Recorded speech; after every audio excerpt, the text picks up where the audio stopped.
So guys, nandito nga pala ako sa pwesto. And pang third day ko na sa agency. Pero bukas na yung punta ko sa bagong amo. So samahan niyo ko guys. So guys, nandito pa ako ngayon sa pwesto. Pero uwi ako pagdating ng 4:30 kasi pinapabalik ako ng agent doon. Kasi kukunin ko yung mga documents ko. Kasi bukas nga is punta na tayo sa bagong amo. So, see you guys. So guys, nandito na nga pala ako sa boarding house ng agency. And ito nga pala yung mga space dito. Ayan.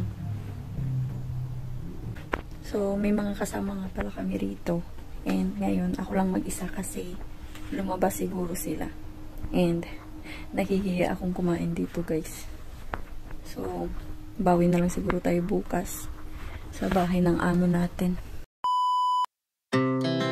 Our hearts beat to the city streets. We began to feel the fire. We rise like tall buildings as the chemicals they take us high. Hi everyone, welcome back to my channel. So guys, andito na nga pala ako sa bahay ng bago kong amo and inaayos ko na yung mga gamit ko ngayon. So ayan. And ito. So yung luggage ko is hindi kasya and kailangan ko siyang i-storage sa Central next Sunday.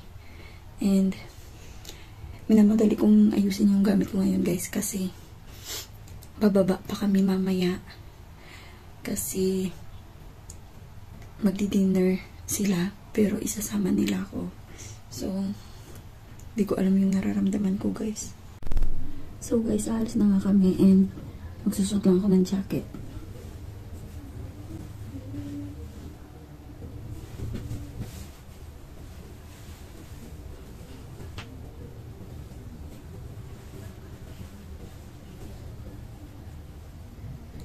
Suotin ko na lang. Baka kasi malamig.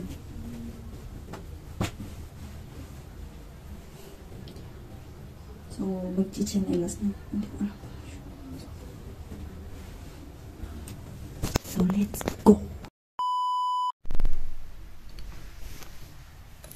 Good morning everyone. So, 7:18 na ng umaga and ito na ang ating first day ng pagtatrabaho dito. So, kailangan ko nang bumangon. So guys, nahatid ko na yung alaga ko ngayon. And malapit lang naman pala. Pero ano lang siya, hindi siya school niya. Yung school niya is nasa Mungkok. So malapit lang dun sa amin. Ayan. Yan yung inaakyat niya kapag Monday, Wednesday, and Friday. So, susunduin ko lang siya. Pero ngayon is pauwi na ako kasi maglilinis muna ako. And mamaya, babalik ako sa agency. So guys, nandito na nga pala ako sa bahay. And magpe-prepare na ako ng dinner ni Alaga tsaka sa akin kasi kami lang dito. And pagod na pagod ako guys. Grabe, sobrang tagal. So, update ko kayo mamaya. So guys, mag-11 na pala ng gabi. And kanina pa ako dito sa kwarto kasi alas 10 na dumating yung mga amo ko. And nakapasok na ako dito kanina. Pero ngayon is naglilipit muna ako ng mga gamit ko. Sinusort out ko kasi para hindi ako mahirapan kapag naghahanap ako ng mga kailangan ko. So, pakita ko sa inyo.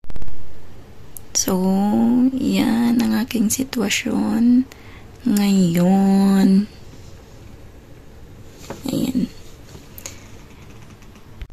So, ko muna to and then magpapahinga na ako guys. And gusto ko lang din i-welcome ang ating mga bagong subscribers. Maraming salamat po sa mga hindi nang iwan sa aking journey ngayon. Sobrang salamat po and welcome po kayo sa aking maliit na bahay dito sa YouTube. So, thank you guys for watching. Please like this video if you enjoy. Please subscribe and I hope to see you on my next video. Bye guys. Stay safe everyone.